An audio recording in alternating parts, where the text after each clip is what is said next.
also failed to win his own seat. He quickly regained a spot in the House of Commons running in Alberta, but he's also faced hurdles since returning to Parliament, including losing 2 MPs to the Liberals. Moments from now, Poilievre will deliver a speech to party members about the path forward, a speech that will be followed by a vote to determine whether those members see Poilievre as the leader to lead them on that path. Hello there, I'm Rosemary Barton here in Calgary, Alberta, bringing you special coverage of the Conservative Convention. Pierre Poilievre's big speech, expected to start, we are a little bit delayed here, so maybe 10 to 20 minutes or so. That'll be a major speech to delegates here, but also to the rest of the country. And after that, the voting will get underway, although there was some early voting as well. Here to help us with our coverage, of course, the host of Power and Politics, David Cochrane, who hosted his show here earlier today. It's a bit of a party atmosphere here now, David. What are you hearing about what we should expect? Well, this is going to be obviously a very significant speech for Pierre Poilievre. We're late getting on the air, late getting into the room because he was rehearsing, he was practicing, and why not? This is a speech he needs to nail. It's a speech to his party, it's a speech to the convention, and it's a speech to the country in many ways, as the voting throughout the day will determine the strength of the mandate he has to continue as leader of the Conservative Party of Canada. Now, nobody is expecting this to go sideways on Pierre Poilievre, and an overwhelming sort of result is what everyone is suggesting here. But what's important to note, Rosie, is expectations over the past year have not really gone the way the Conservatives have wanted. They didn't expect to be in this situation. They didn't want to be in this situation. In January of 2025, Abacus Data had a poll out with the Conservatives up 26 points. This week, Abacus Data has a poll out where they are down 4 points to the Liberals. It shows how much has changed for the party, for the country, and for Pierre Poilievre as he gives a speech tonight in front of the first vote on a leadership review the Conservatives have had in 20 years. Yeah, since Stephen Harper had to do the same thing. Stephen Harper went on to win the next federal election. So if Conservatives decide to stick with their man, that's what they're going to hope will happen here too. I want to show you what the official ballot box question is for the delegates who are here in the room, about 2,600 of them or so. The question they're answering tonight: do you think Pierre Poilievre should stay as leader of the Conservative Party of Canada? A simple answer, yes or no. His caucus certainly betting on a resounding victory. All those ballots will be counted after the speech is over, hand counted, and we are not sure exactly when we will get results. It could be as late as midnight here where we are in Alberta, 2 a.m. Eastern time. It could happen faster than that. I want to bring in Conservative MP Shivaloy Majumdar, who represents the riding of Calgary Heritage. We are in your province, and Saskatchewan Conservative Senator Denise Batters. Good to see both of you. Welcome to Calgary. Yeah, I forgot how much I love Calgary, especially the weather. It's incredible here. Yeah, it's incredible. Tell me, Shiv, what are you expecting tonight? I expect a message of unity and of hope. I expect the largest convention in the history of this country to be completely energized with the direction that Pierre Poilievre is going to take us. I think this is a significant moment for the country, not just the party. Yep. It's about getting things done, meeting the moment with actual results rather than just the rhetoric that we've heard over the last year. The life for Canadians are becoming very intolerable. Affordability issues remain the #1 issues for everyday Canadians, even if the world is disrupted around them. And I think Mr. Poilievre is going to speak to that with great strength. How about you, Senator Batters? You've been a long-time supporter of Pierre Poilievre. What do you think he needs to say to the people in this room and outside this room tonight? Pierre is a great speaker. He has consistently shown that he fights for Canadians. He's going to show us that again tonight. He's going to remind Canadians that he is the one that will fight for them, that he is the one that is actually thinking about the types of things that Canadians are thinking about affordability, about cost of living, because right now it's quite tough out there. There's a lot of people that are really struggling in Canada, and Pierre is the one that always keeps that foremost in his mind. He never forgets who he's fighting for. He is fighting for Canadians. Senator Batters, when we were stuck in the hall trying to get in, you were saying that you were at the review that Stephen Harper had to undergo, 2005, I believe. Yes. And at that one, he got 84%. Is that what you think Mr. Poilievre has to get tonight in order to put to rest any concerns about his leadership? I think there are no concerns about his leadership. I think that Pierre is going to have an excellent result tonight. I don't know what the number is going to be. I remember that with Pierre's leadership. He had an outstanding result in 2022 when he got 68% of all the Conservative members in the party who voted for him. That was an incredible result. I think anything But that north wouldn't of be that enough tonight, 68%. I'm just saying that was an outstanding Yeah. result. Pierre always does very, very well. The delegates that I've been talking to all weekend long from all across Canada are very much with him. I expect that he's going to do very well, and I'm not concerned in the least. That's what I've been consistently hearing, and that's what he's going to deliver tonight. Sure, but what about you? What do you think is sort of the target? What would you like to see as a caucus member for him to go forward and not have to answer these questions anymore? And the reason he's had to answer them is because you lost 2 MPs to the Liberals. That's part of the reason, right? Our party constitution allows this review. It's a healthy review. I'm not going to get into numbers today, but what I do want to see, and I believe we're going to see tonight, and you can hear it in the background right now, is a united, hopeful party behind our leader, focused on the mission at hand, which is to restore the promise of this country for every Canadian. The coalition that Pierre Poilievre has built, that you'll see represented in this room today, of young people, of newcomers, of working people, people who are truly desperate, that they need their country to work for them, that they need the government to get out of the way. They need to see that the leader of the opposition is ready to be the prime minister of the country, and I believe they're going to get that tonight. Will they also, yeah, go ahead, Ben. Sorry, I just wanted to say that what we're also seeing today, and the reason that we're here, is because Pierre has shown accountability to our members. What I brought forward after the previous election was I brought forward a petition because Mr. O'Toole, our leader at the time, would not agree to an earlier leadership review. Pierre has had one at the earliest possible opportunity, having it in Calgary in the middle of winter. We're lucky we have a Chinook, but that's the kind of leadership that he has, is that he's having it at the earliest possible opportunity to give the members the say. Okay, I hear you on the affordability. We all know that that's something he's been hammering away at for some time.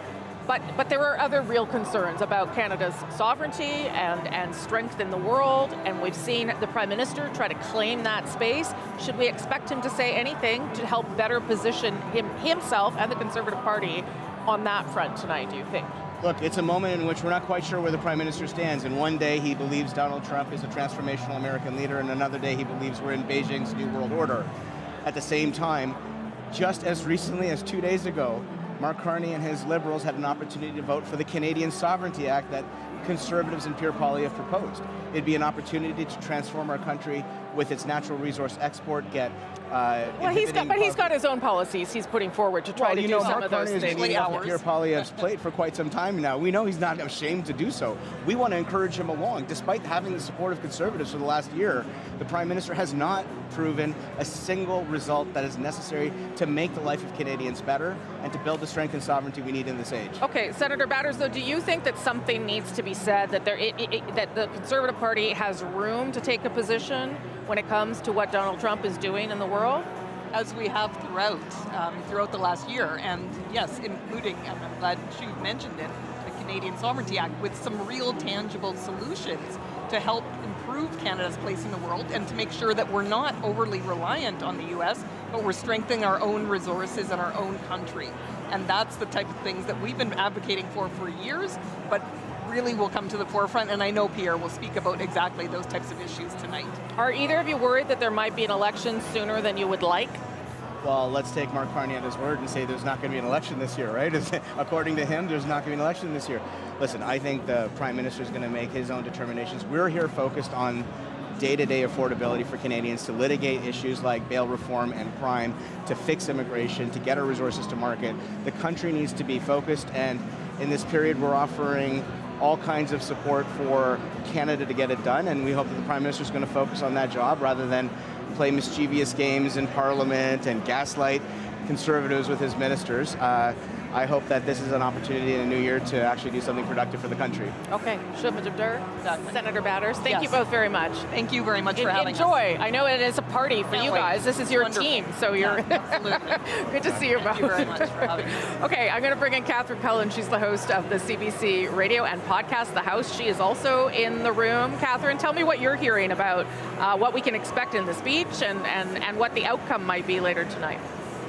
Rosie, there are a few props in the room that probably give us a hint. You look at the signs, you're seeing some of the people at the front of the stage holding them up, and we've seen them on all of the seats that say, choose hope for Canada. Off in the side of the room, there's actually one of those sort of giant blocks of letters that spells out Canada, and I've seen MPs getting their picture taken in front of it. So obviously, we knew that the speech was going to be about national unity. I think it's Pierre Poilievre also trying to, once again, take up a little bit more space in that geopolitical discussion about Canada, about Canada's sovereignty. Something I've been hearing from the people who work with him for weeks is that hope is going to be a big part of this speech. I mean, Pierre Poilievre, when you look at the reason that people who might otherwise vote for him but won't, some of them find him too combative. So I think the Conservatives have been trying to find a way to offer a positive message that doesn't seem like Pierre Poilievre is, you know, just a little kitten, something that isn't very convincing to voters, trying to find a way to be positive but still be authentic and be critical of Mark Carney at the same time. Thanks a lot, guys. And Catherine, thanks for all that. In terms of what the messaging will be like, what are people telling you around the number? Again, I know people don't want to talk about the number because you don't want to set expectations and then not meet them, even if it's a very high number. But how confident are people tonight? I'd say there's a range of opinions. I mean, some of the things we need to think about here for weeks, if not months, Pierre Poilievre has been working to ensure a strong response here. He has been traveling the country. I've talked to people, Conservatives in different provinces. One told me that Pierre Poilievre spent 2 hours meeting with the 10 delegates in his riding over lunch. This person suggested that's not something Pierre Poilievre of a couple of years ago would have done. In some cases, he's been having meetings where he's been bringing delegates in a region all together, spending 45 minutes, hours with them. I think that speaks to the fact that he does feel like he needs to produce a pretty muscular result here, try to shut down any conversation about his leadership, because yes, it's true in many ways. This is very much Pierre Poilievre's party now, but you talked at the beginning of the show, Rosie, about some of the resistance he's dealing with. Obviously, that question of losing momentum when the Liberals had those 2 floor crossings hurt him. And there are people here who said to me today, you know, in some ways they're still kind of getting over the election loss. It is a real disappointment. They're still processing it. And a lot of them are asking, you know, even if he gets a strong result, do the Conservatives, can they figure out a plan to go that extra mile? I think tonight the offering from Pierre Poilievre is going to suggest a bit of what he thinks that plan could look like. Okay, Catherine Cullen, thank you so much for that. We'll come back to you if you can. Catherine, of course, will have full coverage of this on her podcast, which will drop tomorrow morning, I would imagine, and you can also listen to it on the radio. Thanks, Catherine. I'll bring back David Cochrane now as we get ready for the speech. There is an introductory video here that you can see on the side of your screen. We're not going to take that, but Anna Poilievre is going to come out and introduce her husband, as she has done many times before, certainly during the election, took that prominent role, obviously because, you know, they are partners, but also because she is there to present a different side of Pierre Poilievre that I think the Conservative Party wants Canadians to see, and that is the guy who has a family and 2 kids and other things going on. Yeah, look, this room is an easy sell for Pierre Poilievre, right? These 2,600 delegates, they are going to vote overwhelmingly in favor of him. It's the audience watching at home and reading about this later and watching the clips on social media and online, you know, in the days after to get a different sense of the leader. That really is the key one here. I mean, but to fight for the next job, he has to hold on to this job. And Anna Poilievre is a key part in the combination of both of that. She and her husband very much have the support of the significant number of under 40 and even under 30 delegates that are here. Like when we got in today, you came here, the youth of the delegation here. It's very different than all the Conservative Party conventions I would cover, you know, throughout the early days of my career, because for the first time in a long time, young Canadians are voting Conservative, and it is the older Canadians who are voting Liberal. Typically, you know, it tends to be in the reverse. So it's holding on to that very dedicated and energetic cohort that they need, and then broadening it out from there. The challenge is going to be Poilievre's sort of pitch going into the last election, and when you remember, a year ago, Justin Trudeau was still Prime Minister. Like, that's how much has happened in the last 12 months. So he said he was leaving at this point. He said he was leaving. Still in the job. He was still in the job. Yeah. He was a disruptor, right? He was going to fire the gatekeepers. Canada was broken. He was going to fix it. He was going to get rid of all the Liberal policies. And the people who had been locked out of the life that they wanted and the life that they felt the generations ahead of them were able to get wanted that wrecking ball in politics to do it. Then the biggest wrecking ball and the biggest disruptor in the world moved into the Oval Office. And the reaction to that and the reflex to that was stability and predictability, which is embodied more by Mark Carney. So the trick now is Pierre Poilievre still has the support of the party. The party still has a very high floor in terms of support, you know, in the high 30s, right around 40%. His numbers are underwater as leader and prime minister and in terms of favorability with the broader Canadian electorate. And that needs to be fixed, that needs to be solved, and that needs to be narrowed if he is going to get the job he really wants, which is not Conservative leader, opposition leader. He wants to be the Prime Minister of Canada. Yeah. And he's got to start navigating a path where the negatives come down, the edges get roughed off. You can't count on the other guys failing. It may happen. You have to have a plan to succeed, and this right now is his biggest obstacle to that ultimate success. You know, and our panel's getting in place, and we'll ask them this question too. I continue to think, though, that the other big challenge is how to deal with what is happening in the world. Yes. When you have a government taking up a lot of space for all the reasons we know, because they have things that they can actually do, and you are sort of shut out as the opposition leader in terms of what you can do and what you can say, and I think that is a serious challenge, and I don't know that we're going to hear that tonight. We'll have to see. Well, I mean, it has been suggested throughout the day that there will be more of a foray into foreign affairs and geopolitics, talking about, yes, what Canada can do to buttress itself against, you know, the currents of geopolitics, especially now the era of great power rivalry and Donald Trump disrupting everything at a mile a minute. But he has focused relentlessly on a very domestic issue set. You know, it worked very well for him. It built that coalition. It expanded the coalition to a younger cohort, you know, to a blue-collar, unionized environment in the skilled trades at the expense of the New Democrats in a lot of cases. But geopolitics is driving local politics everywhere now because of what Donald Trump is doing. And his ability to step into that and to be seen as Canada's leader on the global stage as it shifts back and forth is something he's got to present at some level. He doesn't have to exceed Mark Carney, but he needs to be at a level where it's like, okay, we see him as a credible face on the world stage. Because he could handle this job. Well, like look at the accolades Mark Carney got for his speech at Davos, here and internationally. What we know about Pierre Poilievre and Davos and the World Economic Forum is that if you go to that convention, you're not going to serve in his cabinet. Like, he has pushed against the idea of globalism and some of these institutions that are trying to find a way to pull together now in the face of what China, Russia, the US, and potentially India, as it gains more power, are doing on the global stage. So where does he fit in that? Where does the Conservative Party of Canada fit into that? And where does the Canada under Prime Minister Poilievre fit into that global order? I don't know, but global politics are driving domestic politics, and you need at least some kind of an answer. Yeah, which is an unusual thing, that foreign issues or global politics drive domestics, but that is where we are right now. We are not far away here from the introduction by Anna Poilievre. There's one of the co-founders of the party, Peter MacKay, giving his endorsement, I would imagine, for Pierre Poilievre. We'll bring into our conversation here Kate Harrison, a Conservative political analyst, Fred Delory, also back, former Conservative campaign manager, and Jenny Roth is a former Conservative campaign strategist. She's not with us, but she's here. She's here all the same, remotely.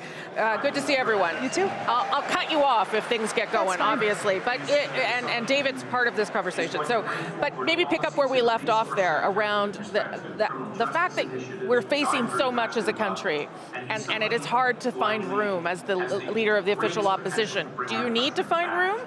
And if you do, how do you do it tonight, do you think? Yeah, I mean, obviously, yes. You need to come up with a message here that speaks to the moment we're in. We're in a time of uncertainty, south of the border, but also beyond the borders of North America. And so I think there's a real opportunity here for Pierre to convey maturity and that he's leadership ready. I think that what has worked very well for him, to something David had mentioned, is that domestic issue set. Mm-hmm. There are a lot of people who don't have time to be concerned by Donald Trump because they can't make the rent, they can't afford food. And I think there's an opportunity as we see the Prime Minister travel extensively, likely over the course of the next year. Pierre can be the voice for people back at home and the domestic issues that they face. And is that enough then, Fred, to continue to hammer home the points that he had before? Because I agree, people who are, wondering how they're going to buy meat for dinner maybe aren't thinking about Donald Trump, but there is kind of a certain undercurrent of anxiety in the country because of some of this stuff. So how you address both, and by the way, a challenge for the government government to do that as well in some ways. Yeah. That's the point I want to make. Typically in politics, in Canadian politics, governments do not, opposition parties don't always win. It's governments defeat themselves.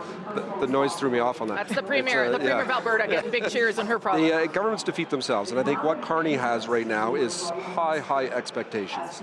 Yeah. He's got to deliver on everything he's promised in terms of getting things going, getting a deal with Trump, getting the diversifying our trade. So there's so much on Carney. What Poilievre needs to do is, to Kate's point, like, put out those messages, put out those strong messages of what you can do as well on this. But note that there's a lot of Canadians who are hurting right now, and keep talking to them. You have to keep talking to them. But at the same time, governments defeat themselves, and you need to be ready to show when Carney, at some point, has not delivered on these things. We're a year in. One bill has passed Parliament a year in. Like, time has to run out eventually on Carney. A lot of talks, a lot of good speeches. Davos was a good speech, but it hasn't delivered anything yet. And I think that's, time is on Poilievre's side in that regard. Okay, Jenny, what are you expecting to hear from the leader tonight? Because it's mostly a speech for people in the room, but it also has to resonate with people who are maybe looking at Mr. Poilievre again after the election and seeing, okay, has this guy learned any lessons or taken anything from the laws? Yeah, in politics, we talk about sword issues and shield issues, right? And affordability is a sword issue for Poilievre. Like, he should lean into that and keep going on that. And 40% of Canadians are really into it. But the shield issue is important too. He needs to have a view of foreign policy. He needs to sound like a statesman for those voters for whom that's also important. Or voters for whom it's their first issue and they actually like what Poilievre has to say better than the Prime Minister. That's possible, right? That's an option for us. So I think he has to cover up both, and I anticipate that he will. He needs to sound like the Prime Minister in waiting and someone who can fill those shoes. Okay. It's getting increasingly hard to hear because the MCs have come onto the stage. That's okay. They're trying to get the room going. I get it. But we're going to keep talking a little bit if we can. I know you've answered this question on Power and Politics. You're going to get it again. The number. What is acceptable? What is not acceptable? Yeah. Well, I think just to take a step back, this feels very much like 2005 dynamics for me with the Harper government. Sure. And then coming back, I would be surprised if the number did not have an 8 at the front of it. And I think the room is full of people that are grassroots supporters. These are people that have a lot invested into the party from a volunteerism perspective. Many of them work for the party. So I think that you're going to see that number reflect a really broad base of support. What's more important is tomorrow. What is the party going to do to be election ready? I think we are more likely to be there than not this year. I know that's very bad news for our friends in the media, but it seems to me that we need to be focused on advertising, candidate nomination, and getting the foundations in place in case the Prime Minister decides to test that support at the polls. Well, you definitely have the money. That's the one thing the Conservative Party excels in, $48 million. Fred, it's also, okay, so you'll give me your number, but then what has to happen, again, tomorrow to make sure that everybody's sort of rowing in the same direction now? Yeah, look, I think the number is going to put us in that direction, right? I think he's going to have a very big positive result tonight, and that automatically puts us in, okay, he's going to lead us into the next election. It's time to start focusing on this. I do want to say something quickly. I was with you folks at Carney's leadership race, and I don't know what his number was. He got like 80-something. Yeah, 90-something. And this room is way louder and way more enthusiastic, and that guy became Prime Minister that day. Like, I was there with you guys in that. This is it was a small room. They threw that together pretty fast. But it was volume, the metric we use now. No, but the enthusiasm of Yes. Poilievre is what I'm pointing out, because that's what we're voting on tonight. This is an enthusiastic crowd that I think is united, and it's going to have a very big number tonight for Poilievre. Jenny, how about you? Are you willing to weigh in on a number? Yeah, I mean, Fred makes a good point. If he does really well, it's doing well in a big group that's really highly motivated. And I think he will do well. I think Kate's probably right. Something in the 80s would be really impressive. And I think it's like, I hope that that's the case, and I think it's reasonable to look forward to that. So, I'll throw numbers out there. And I think Stephen Harper got 84. That was an incredibly high watermark, I think. But there is a feeling of a sort of similar momentum where there was a loss and then a real endorsement from the party to then power forward and ultimately win government, and in Mr. Harper's case, a majority. And I think that's the kind of train that we're on. And I'm not in the room, but everything I've heard, I've been talking to people all day, and it sounds just like a really positive atmosphere. There are other numbers that we have too, right? We have like historic fundraising numbers, historically high.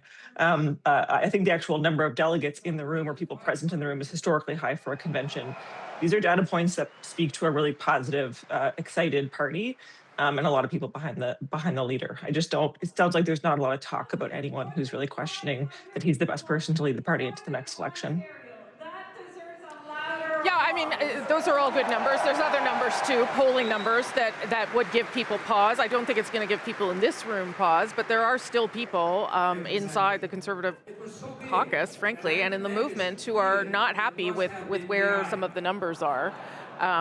And I think, you would expect after the past 2 weeks that the Prime Minister would have a boost in his numbers given the speech and the rest of it, but I don't know what you're hearing around some of those concerns, that things, if there was an election now, we'd probably end up close to the same place. And that's in part because of the NDP and the Bloc and the rest of it. But maybe, I mean, you look at where the most recent top line numbers are of Liberals +9, Liberals +4, Liberals +5.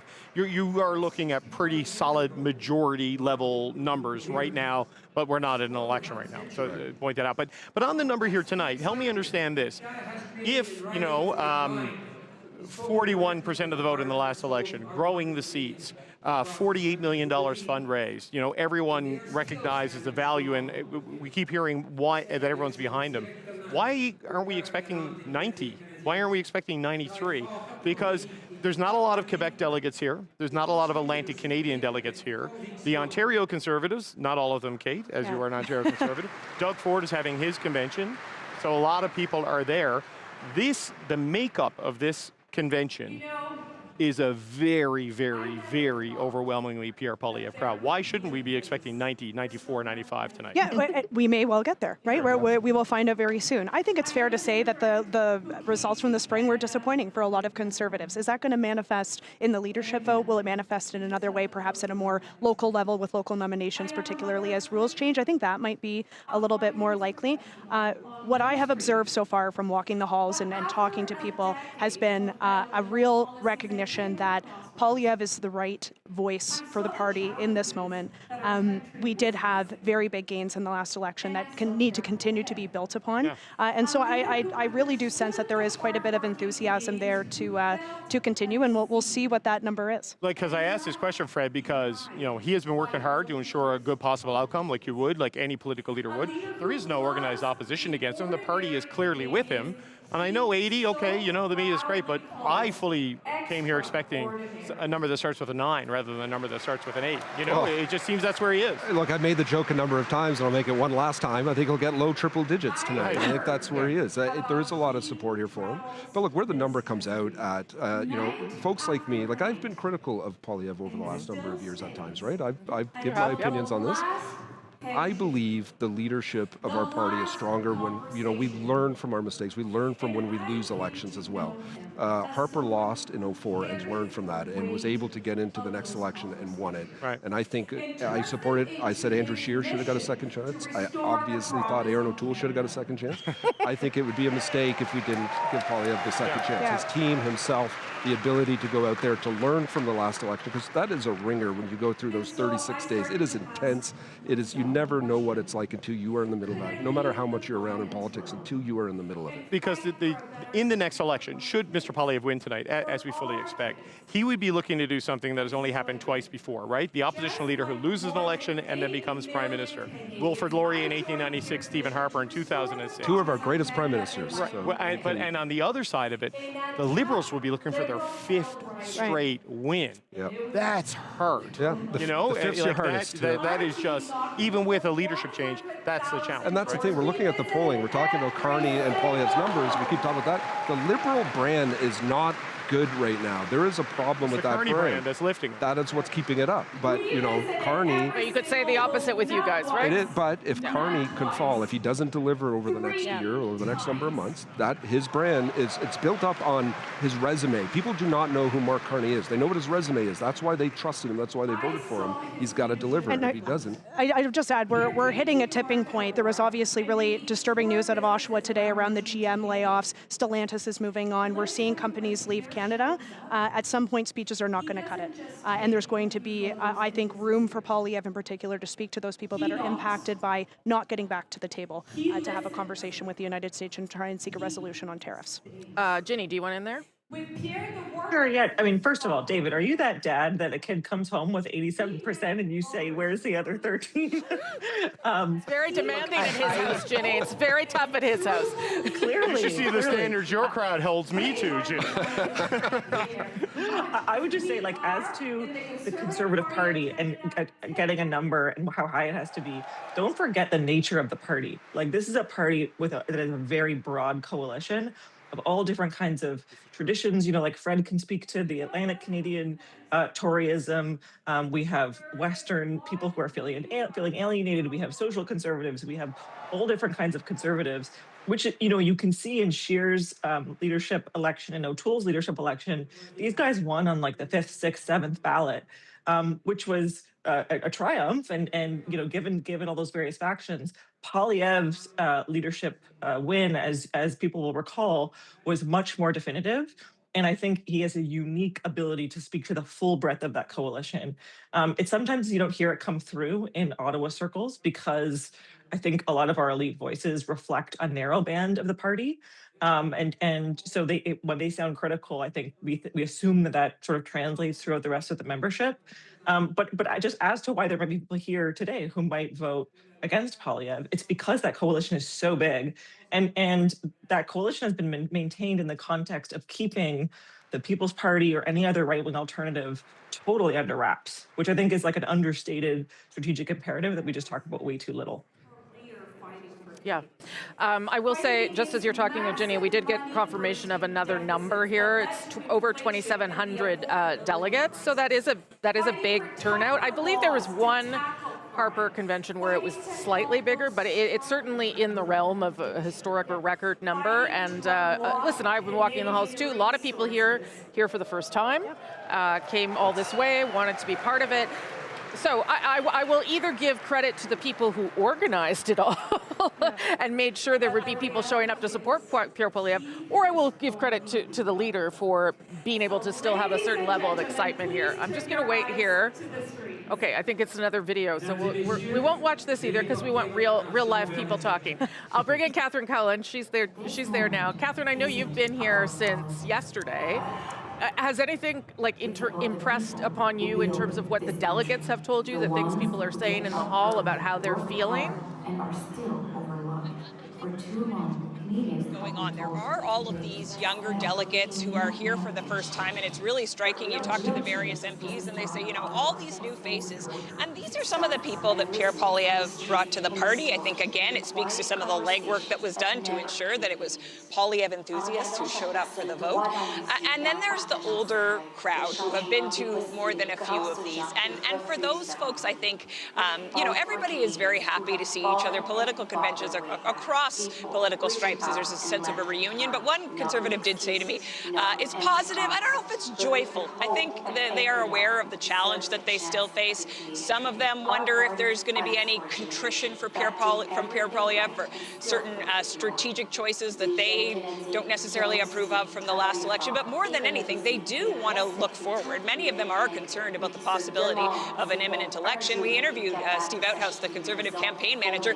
He thinks that the risk that the Liberals will try to send Canadians to the polls soon is quite high. Now, of course, he said it's not like Mark Carney's calling him up and giving him the scoop on this, but Conservatives want to know if they are going to have to go to the polls soon. Yes, is their party ready? And Mr. Outhouse says that's something they're working hard on. But also, how are they going to deal with some of these problems? Trump, certainly, those NDP numbers and bloc numbers, I mean, that was a huge part of the problem for them in the last election. And to the extent that, you know, how much can the Conservatives really do about that? And then just this broader message, right? Trying to bring more people onto their side, trying to win over some of the people who might have otherwise voted for them but liked Mark Carney instead. And so I think a lot of people really are seeking answers, and they're wondering whether or not they're going to get them tonight in this speech. Yeah, I will say there were a couple people too that I spoke to who really just didn't want to live through a one and done situation again. Like really didn't want to have that. Wanted to use this as an opportunity to build certainly the most success of any failed Conservative leader in the last election, but wanted to give Pierre Poilievre another kick at the can. So Catherine, I'll come back to you, but maybe to you, Fred. When David was talking to Steve Outhouse earlier, he said there's nothing we can do about the NDP. Like we need them to get better, but we can't do anything about that. So what do you do then? If that party's not going to be there to split the vote, how do you attack an election with two parties this strong? No, it is a game changer if that's the case, right? Like we are used to a three-party system, 4 if you include in Quebec. But the NDP off the charts, we do have to adjust our strategy and how we apply this and how we get that vote. But those NDP voters can come to us. Okay, I'm going to cut you off there, Fred. This is Anna Poilievre, Pierre Poilievre's partner, wife. Here she is. The next Prime Minister of Canada, Pierre Poilievre.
Merci beaucoup. Merci beaucoup tout le monde. Merci beaucoup tout le monde. Merci Anna, l'amour de ma vie. Thank you, Anna, the love of my life. Two beautiful children, Valentina and Cruz. And most of all, thank you to the great grassroots Conservatives who work and unite here today. And welcome to my hometown of Calgary. Conservatives from all over the country. Who's excited to be in Calgary in January?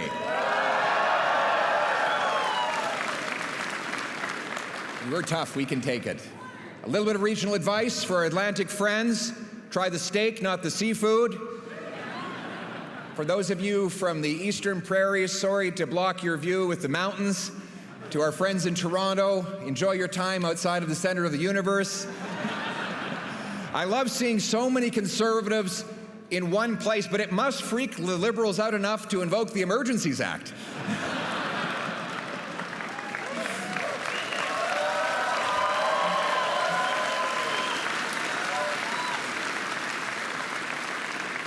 But truly, it's great to be home, in the beating heart of the West, a land filled with treasure, a land of oil and honey.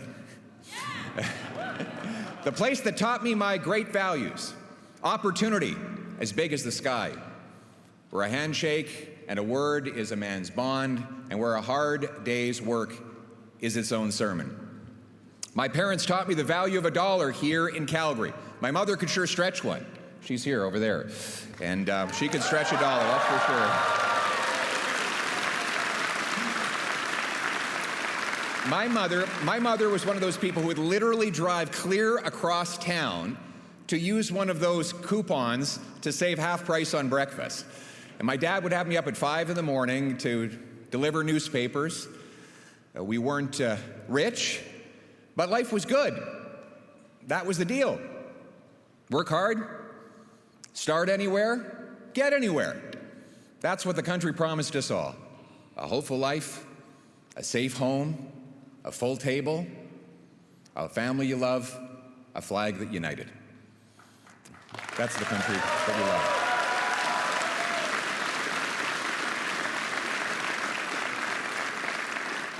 We call it the Canadian Promise, the deal. The professors might call it the social contract. The people have kept their part of that bargain, working hard, spending less, following the rules. But unfortunately, the government has not kept its part of the bargain. Right now, as we gather, families are struggling to do the math.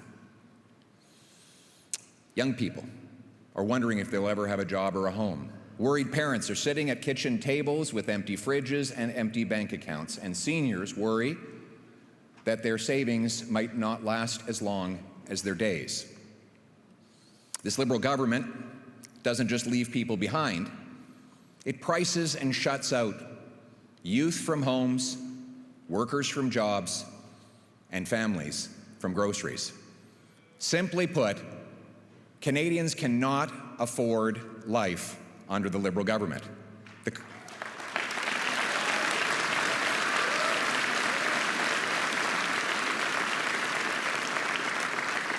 The government is literally the biggest item in a family budget today. It takes up more money than food, clothing, and shelter combined. The cost of government is driving up the cost of living. Taxes and record money-printing deficits are inflating everything. And it's no coincidence, therefore, that as the Liberal government doubled the debt, housing costs and food bank lineups doubled at the very same time. Now, they promised that all these deficits were going to lead to investments. You know, it's kind of like the old magicians who said that they could turn lead into gold. But those deficits never became investments. In fact, Canada has had the worst investment and the worst growth in the G7 over the last 10 years. Amazingly, Canadian citizens, this is an incredible fact, Canadian citizens now open more businesses in the United States of America than they do in their home country. That's elbows out. And taxpayers spend more on federal debt interest than on health care. That's more money for bondholders and bankers than for nurses and doctors. Liberal laws have unleashed crime. Out of control, open borders immigration has overwhelmed health care, housing, and job markets. Cancel culture and identity politics divide Canadians. Separatist movements are reawakened. After 10 years of Liberal rule, Canada is more costly and crime-ridden, dangerous and dependent and divided than ever before. Now, Mr. Carney, he promised to change all that. But here we are a year later. You know, what's changed? Sure, the words have changed, the style has changed, but what's changed in your life, really? Well, let's go down the list. The illusion, Mr. Carney said he would spend less. He's spending $90 billion more, and he doubled the deficit that he inherited. The illusion, Mr. Carney said, a country that cannot feed itself has few options. Well, food inflation has doubled under his watch, and it's the worst in the G7. Groceries will cost the average family an almost unimaginable $17,600 this year. That's after-tax money. The illusion, build, baby, build. The reality has been block, baby, block. He hasn't got rid of a single anti-development law or bureaucracy. The No New Pipelines law, still here. And by the way, speaking of pipelines, how many of them are approved? 0. Yet 10 ans, avant l'arrivée des libéraux, 10 years ago, before the Liberals, the social contract, the deal, if you will, was that by working hard, you can have a good wage, buy a home, start a family and a business. But today, living in Canada costs more than it ever has. Mr. Carney promised he would be judged by grocery prices, and the result? Canada is now the G7 country with the highest grocery prices. So Canadians will have to spend twice as much to buy food. Mr. Carney doubled the deficits that he inherited, while your taxes continue to go up. Young people can no longer save to buy a home. With the Liberals, Canada has become a nation of renters, not a nation of homeowners. Mr. Carney promised change. Of course, change. He changed his tone, his words. But since he became Prime Minister, has anything really changed in your life? Has the cost of living gone down? I know Mr. Carney likes to make big speeches abroad as he forces Canadians to pay more here. It's clear. Mr. Carney talks big outside of Canada, but there's no action at home.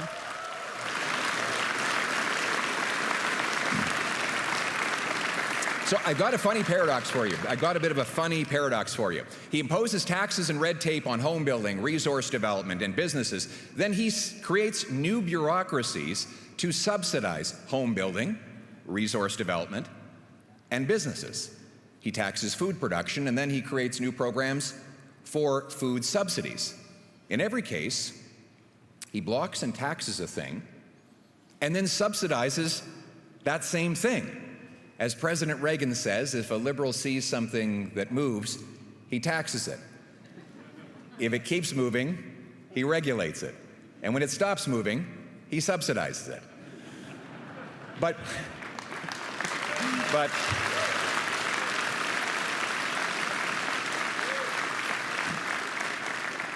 why not just get out of the way and let things move?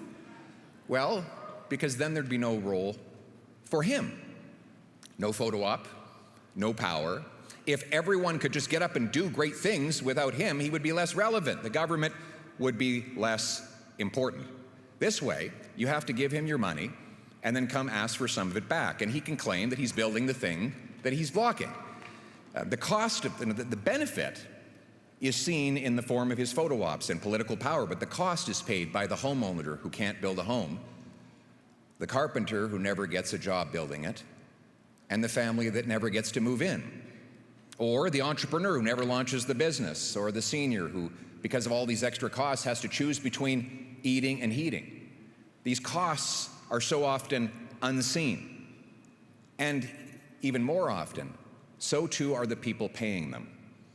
But my message to those people who have felt unseen for too long, who are carrying the country on their back and feel underappreciated and overworked, Conservatives see you, and Conservatives will fight for you. Thank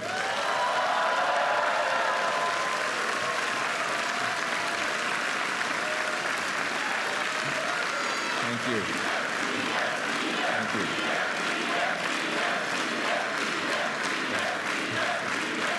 Thank you. Thank you. The people need the government off their backs, out of their way, and by their sides. And when I become Prime Minister, these great Canadians will not need to ask my permission to succeed.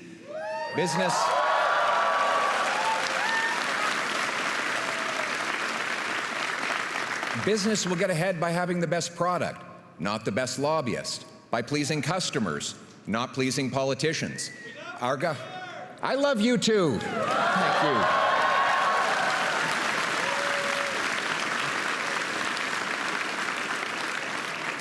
We have the most amazing patriots, the most amazing people in this party. Thank God for the grassroots of the Conservative Party.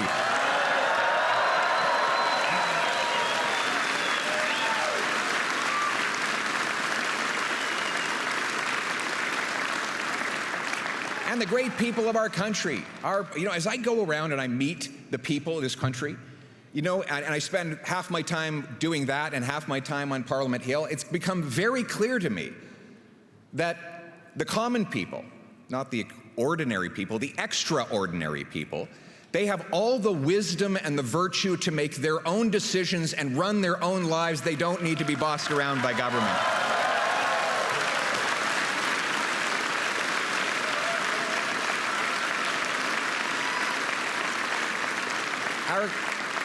Our government is here to do its job. Only the things that people can't do for themselves, not run your life. In fact, if I were starting a new political party from scratch, I'm not. But if I were, it would be called the Mind Your Own Damn Business Party. It would be.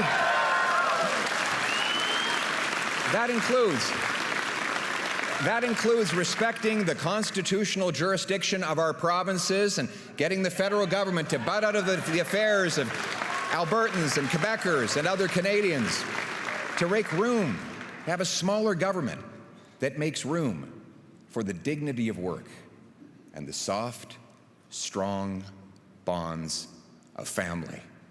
It was by fighting for these principles. Thank you.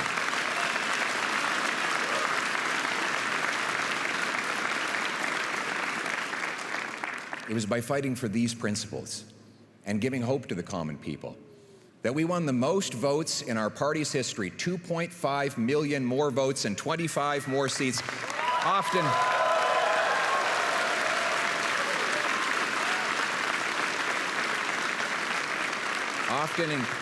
we won these votes in places that had never voted Conservative before.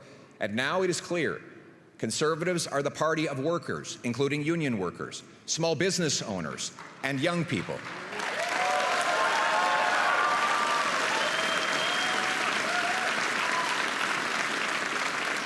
Have you seen the youth delegation at this convention? It is amazing.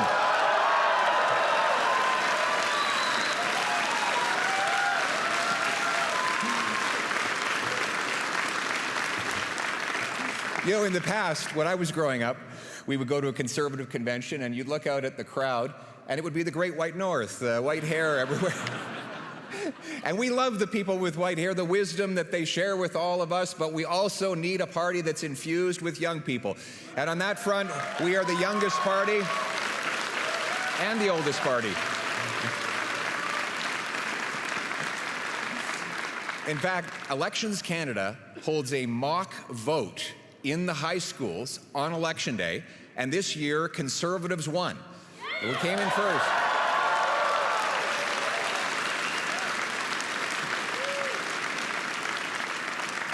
So congratulations, parents. The kids are all right. Now, every year, 1/3 of those high school kids, roughly, becomes eligible to vote for real. So we got to make sure we get them out to vote by continuing to inspire them every day and in every way. And that means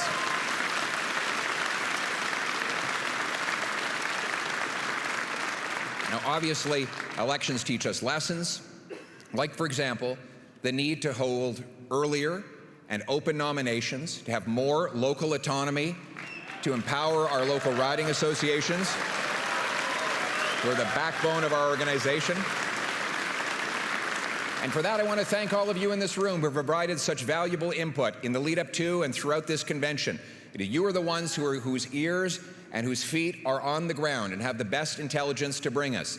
And you have told us many things, but one of the most important lessons I have gained from listening to you throughout this convention is that you told us to ignore the voices who keep telling us to abandon our conservative principles. We will remain true to our principles.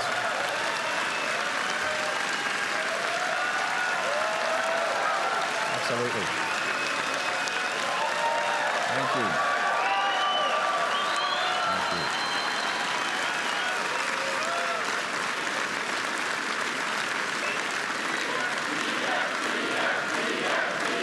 Thank you.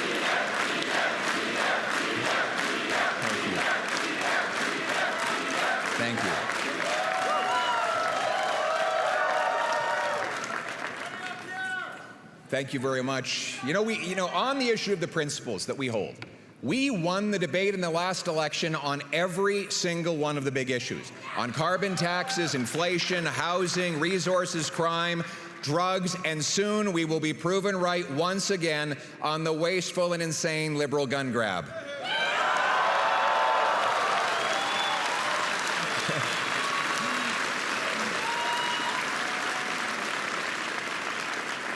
It's funny to watch the liberal rhetoric. First they said conservatives have no policies.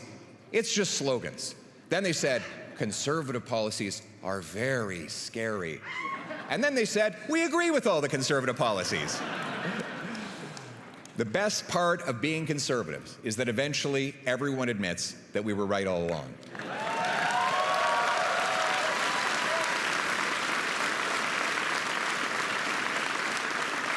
And it's not just the solutions for the past, it's the solutions for the future that we offer the Canadian people that brings so much hope.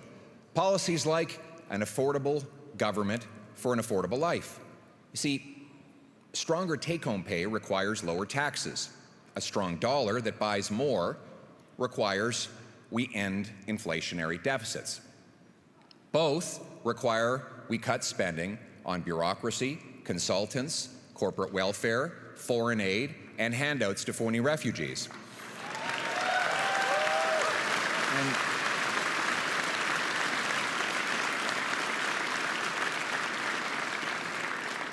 speaking of affordability, everything should be dirt cheap in Canada because we have the most dirt in which to build homes, grow food, and dig resources, right? Think about it. The treasures in our soil, mixed with the hands of our genius engineers and trades workers, can and will supply an abundant, affordable, autonomous future to our country. And now more than ever, we need autonomy and independence. Unfair and unresolved U.S. tariffs and diplomatic distractions and disruptions from down south and from other places show that we cannot rely on others to secure our borders or buy our goods. Conservatives renew our good faith offer to help the Prime Minister and his government get U.S. tariffs removed and open new markets abroad. We will work with the government in any way we can because Conservatives always put our country ahead of our party.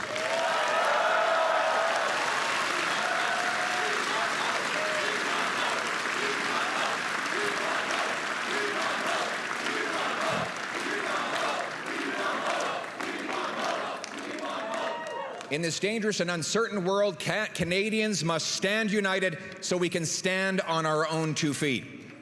United and strong, Canadians will bow before no nation anywhere on earth.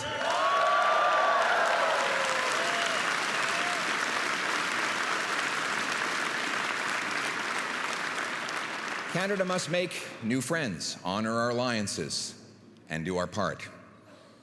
On resources, trade, diplomacy, foreign aid, and everything else, though, it's clear we must prioritize our own national interest above all else. And here's the good news. The good news is that the same conservative policies that will make life affordable will make Canada more self-reliant. We will do it by starting with the Canadian Sovereignty Act. This is a law that will put us back in charge of our lives. It'll bring home the $500 billion of investment that has fled south by ending capital gains tax on reinvestment in Canada.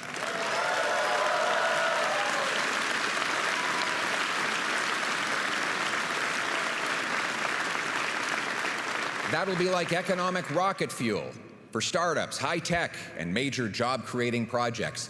We'll replace anti-development laws like C-69 and C-48 with new laws that will quickly approve projects and allow energy shipping off our west coast. We will also quickly greenlight Danielle Smith's proposed pipeline to the Pacific.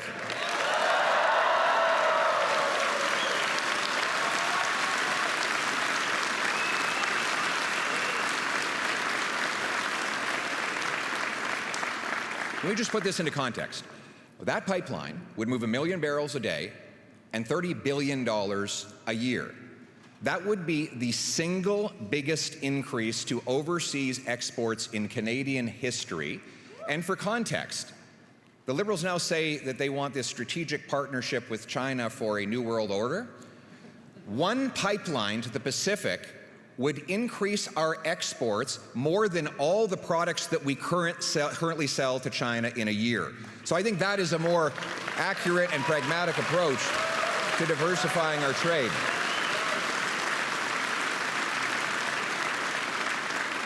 We will end the industrial carbon tax so that we can produce more steel, aluminum, and other things that it takes to grow food and build homes.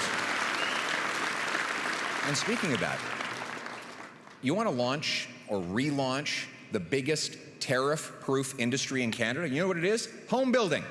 No other country can tariff home building because it's built on Canadian homes, on Canadian land, with Canadian workers using Canadian lumber. It is literally the most homegrown industry we have. So why don't we dedicate ourselves to working with all levels of government to remove all the taxes and all the red tape so that we can create jobs, harvest more lumber, and build homes that our young people can afford.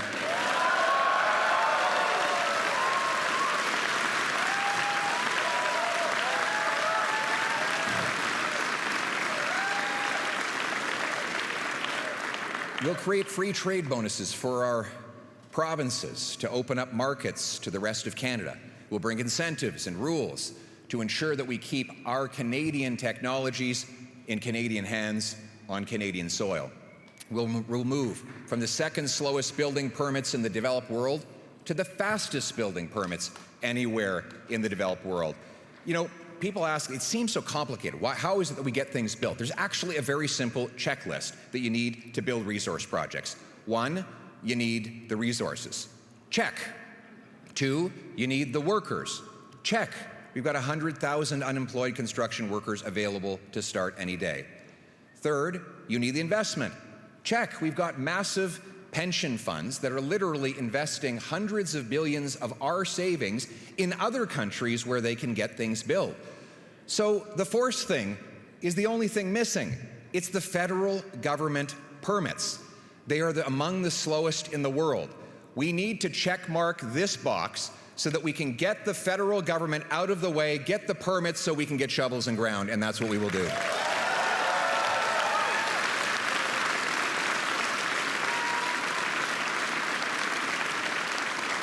Self-reliance requires self-defense.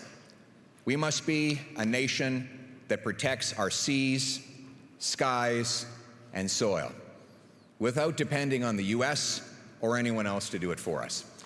And that's what our Conservatives believe. It's time to cut the back office bureaucracy and the botched purchases so that massive increases in defense spending actually hit the front line and support our soldiers, sailors, aircrew, and veterans. We will reassert Arctic sovereignty in this great conservative tradition of Harper and Diefenbaker. We will take back control of our north and ensure no foreign powers ever threaten our territory.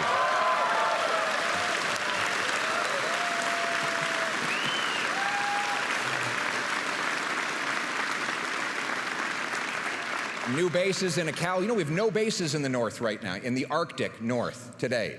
We haven't had any since the Cold War. We will open new bases in Iqaluit, Churchill, and Nunavik. 4 rather than 2 new icebreakers will break open that ice and open up new passageways for Canadians. We will speed up the purchases of new tactical submarines. I think my little girl wants to be a submarine sailor.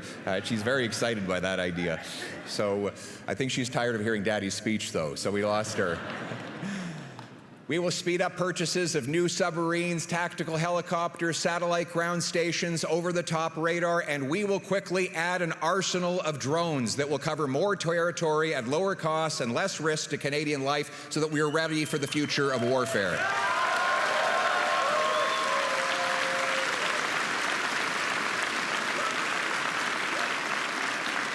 And we will expand recruitment and Also performance by promoting and hiring based on merit and not political correctness.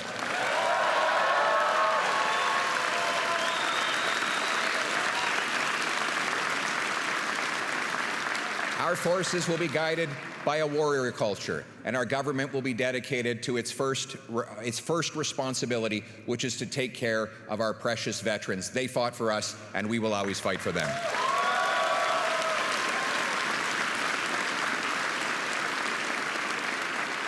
We have to diversify our markets and strengthen our alliances with our NATO partners. We have to fight the U.S. tariffs and do everything we can to reach a tariff-free agreement with the United States. And yes, Conservatives are ready to work with Mr. Carney to open up new markets and eliminate U.S. tariffs. But we can no longer depend on others. That's why I'm proposing a Canadian Sovereignty Act to develop our natural resources and bring production back to Canada with well-paid jobs and a stronger dollar and more purchasing power so that we can truly be masters in our own home.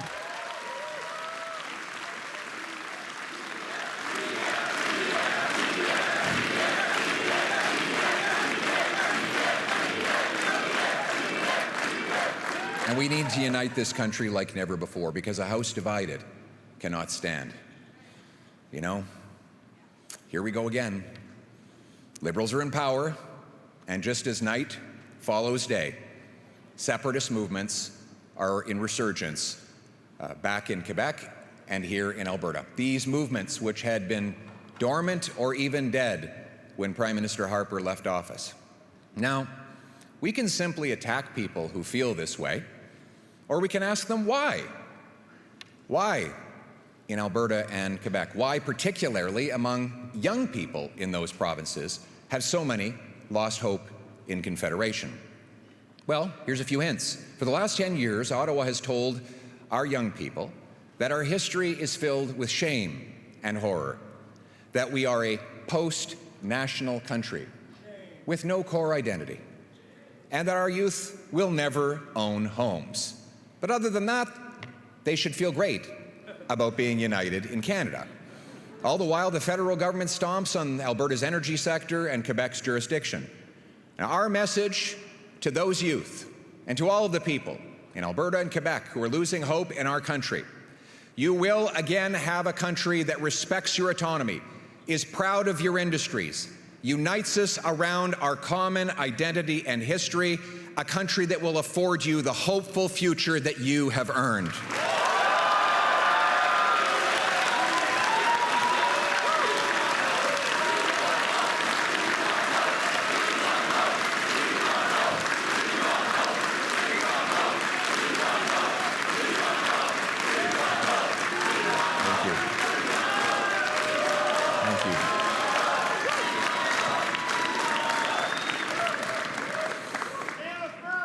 You know, it's incredible that when there has never been a referendum crisis or a national unity crisis when Conservatives have been in power. It's an interesting coincidence, isn't it? Quand les libéraux sont au pouvoir, par contre, ça profite toujours aux souverainistes. It's a great boost to sovereignists who had disappeared during the Harper years. When the Conservatives are in office, Quebec's autonomy is respected. Alberta's contribution is recognized. And our country is proud, united, affordable, and hopeful. The problem is that for 10 years, the Liberals have been saying two things to young Quebecers and to young Albertans: that Canada is a post-national state with no identity and a supposedly shameful past, and that our youth will never, ever be able to buy a home. So, what young people are being told is, you have no identity and no home, but be a proud Canadian. And we can imagine why young people are starting to lose hope in Canada. But tonight, I have a message of hope for young Quebecers. Quebec nationalism is part of Canadian patriotism. Canada will be proud of its history and its identity. Vous allez redevenir fiers de notre pays. And you will once again be proud of our country. And Canada will allow you to realize your ambitions, your rêves, your dreams, and shape your future here in Canada. Merci.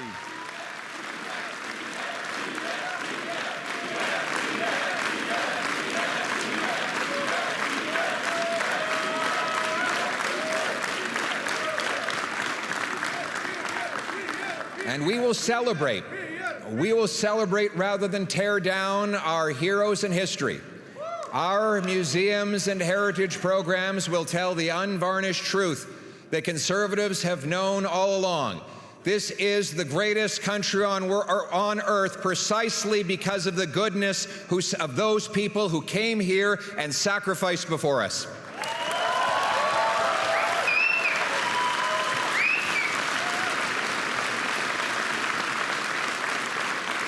As the great Nova Scotian Joseph Howe said, a wise nation preserves its records, gathers up its monuments, decorates the tombs of its illustrious dead, repairs its great public structures, and fosters national pride and love of country by perpetual reference to the sacrifices and glories of the past. Uniting around our common history will heal the divisions. We want a nation where all of us are equal, a nation that is colorblind. We want a nation with no more hyphens, no more group labels. We are all Canadians, Canadians in our heart, Canadians in every single way.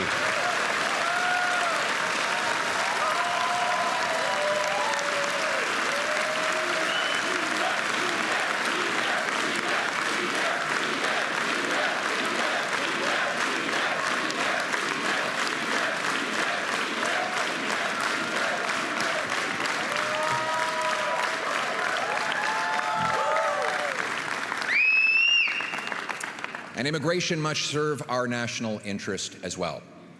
We will welcome those who contribute, and we'll make sure that their skills are recognized so that they can get licensed to work as doctors and nurses in our country and reduce wait times in our hospitals.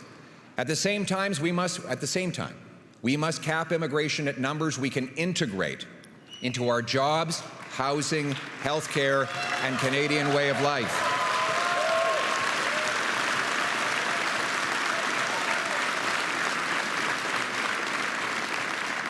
We will deport criminals, end fraud, end abuse and handouts to phony refugees. We will no longer allow foreign conflicts to spill onto our streets.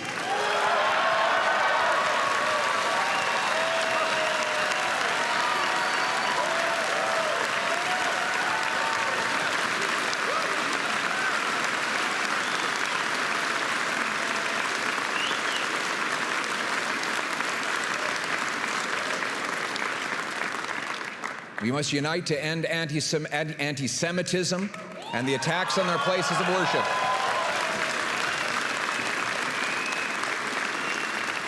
And stand with our Jewish friends and neighbors who are under attack like never before. We want Jews to feel comfortable and safe. They should be able to wear the Star of David, put up the mezuzah, and wear a kippah everywhere and be proudly Jewish all around.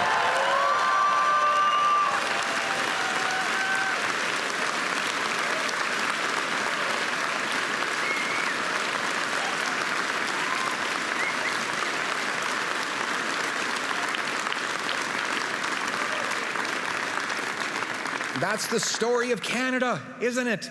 It's incredible. Protestants and Catholics teared each other's eyeballs out for hundreds of years on the other side of the pond, and they came here and got along. Yes, we squabble. Yes, we get on each other's nerves, but we don't fight each other because of religious or sectoral differences. We get along with our next-door neighbors regardless of where their grandparents live. When newcomers arrive in this country, just as it has always been, we will ensure that they leave differences at the doors.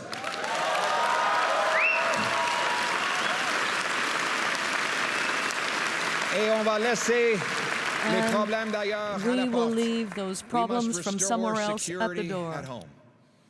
Crime has gotten so bad in this country that in Toronto, the police tell people to leave their keys at the door so that thieves can more safely steal their car in the middle of the night. In Brampton, people are literally being told that because there is an extortion wave on their particular street, they should move into their basements to minimize the chance of being hit by a stray bullet. In Canada, it's not just stats, it's human tragedies. In 2024, a violent repeat offender, released by liberal laws, murdered a wonderful piano teacher, Esty Jones. The killer should have been in jail, and Esty should still be alive today. Her niece, Esther, is here with us today. Esther, where is she?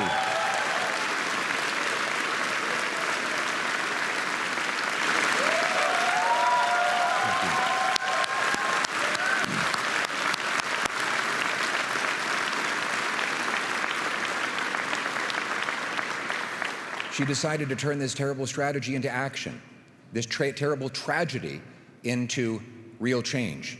She joined our party and testified in a parliamentary committee against catch and release liberal laws.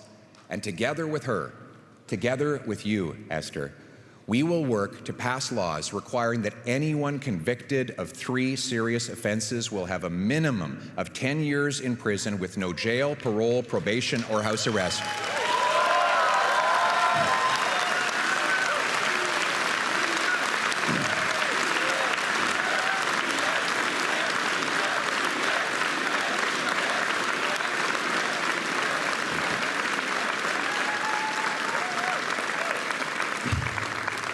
The tiny group of criminals, the career criminals, will stay behind bars so that no one ever faces a tragedy like Esther's family.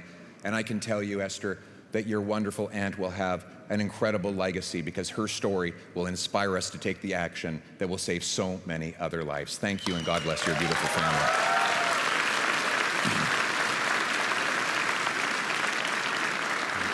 We will also protect the freedoms of law-abiding people with a new castle law that allows you to take whatever action necessary to protect your family against home invaders.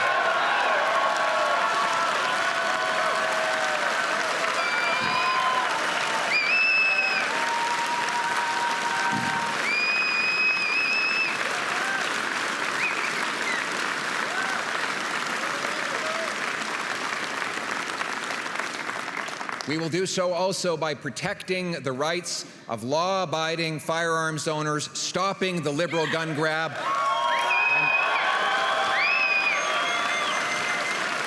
and putting the money into border security. By definition, if you've got a possession or an acquisition license, if you're following the law, if you would even respect this confiscation policy, you're by definition not the risk. You're not a danger, and we shouldn't be wasting police resources harassing you. The Liberals want to protect turkeys from hunters. We want to protect Canadians from criminals.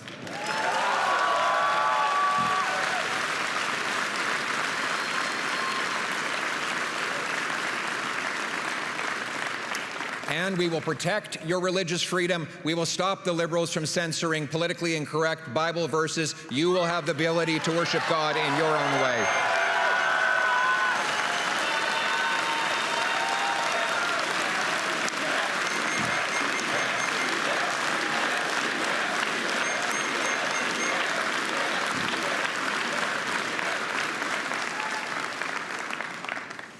And we'll protect our loved ones from addictions. Overdoses have cost 50,000 lives and overrun our streets. We'll bring in life sentences for fentanyl kingpins, shut down the drug dens, and treat drug abuse, because 50,000 dead is too many. Let me tell you.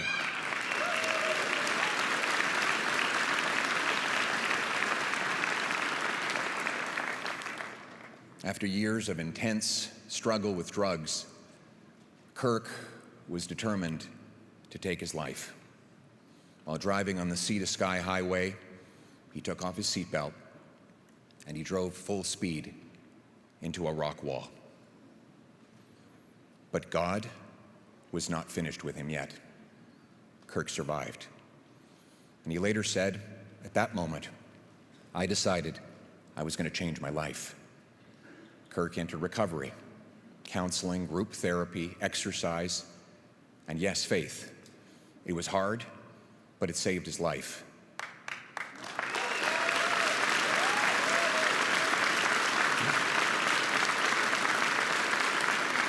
And he has since become a chef at the same treatment center. He makes a mean steak, which he's promised to let me try.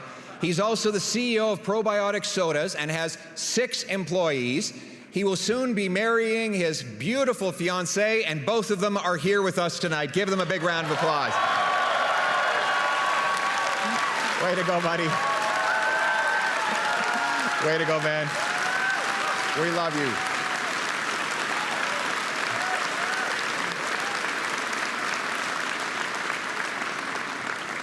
You know, when I go to these treatment facilities, I love to go and meet with mostly the young men who are in those places, turning their lives around.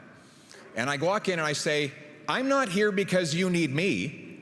I'm here because, frankly, I'm here because I need you. Canada has a job for you to do.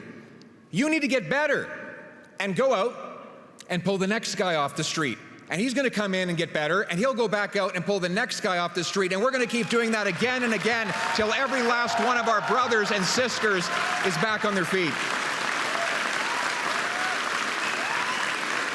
So hang on, have hope. Help is on the way. Hope. That's really the theme of this convention and this evening. Hope is on the way for our people as well.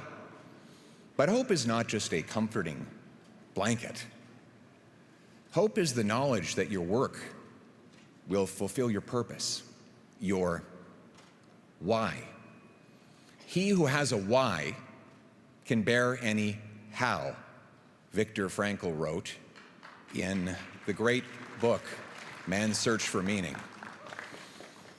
That thing that you call meaning could be for you a home, a career, a family, a business. Seeing your autistic daughter speak for the first time is the thing. It's the thing.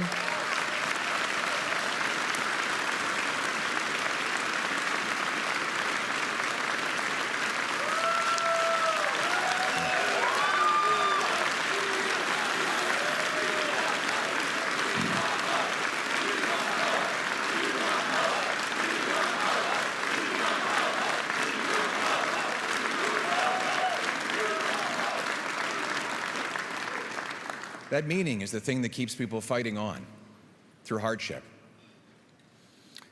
People ask me, why? I keep going. You know, the slings and arrows, they're the easy part. Constantly being away from family, that's the harder part. You know, my little boy, Cruz, he cut out and colored a little paper Spider-Man and gave it for me to take on the road to stop bad guys.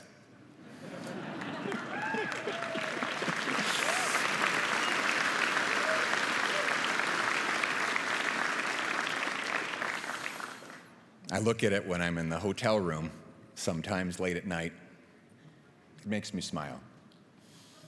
I see all those little scribbles and cut marks and imagine those little figures working away. And I know that one day I'll come home and those fingers will have grown big. And I miss him. And too often, I kiss my wife and daughter goodnight through FaceTime. So why keep going? Because we want our kids to have the same promise that we had. Because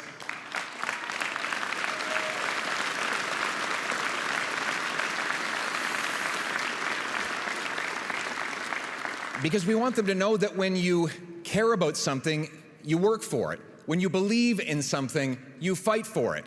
And most of all, when you start something, you never give up.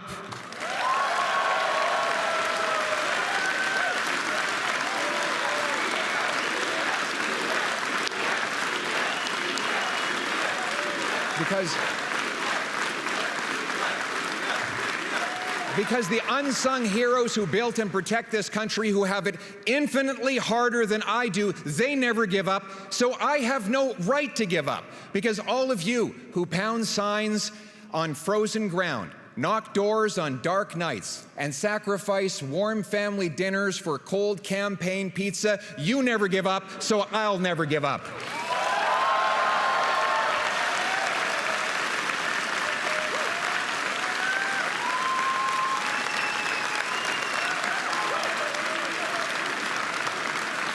Because the young couple scrimping to start a family, and the single mother fighting each day to feed her kids, they never give up, so that we never give up. Because the Canadian Pacific Railway workers who pounded spikes into frozen ground and forged steel ribbon that united East and West, they never gave up, so we never gave up. Because the Canadian teenagers living in frozen, rat-infested trenches who had it infinitely harder than we do, they fought on, they never gave up, and they won wars, so that we will never give up on our country in these times. Comme Canadiens. As Canadians,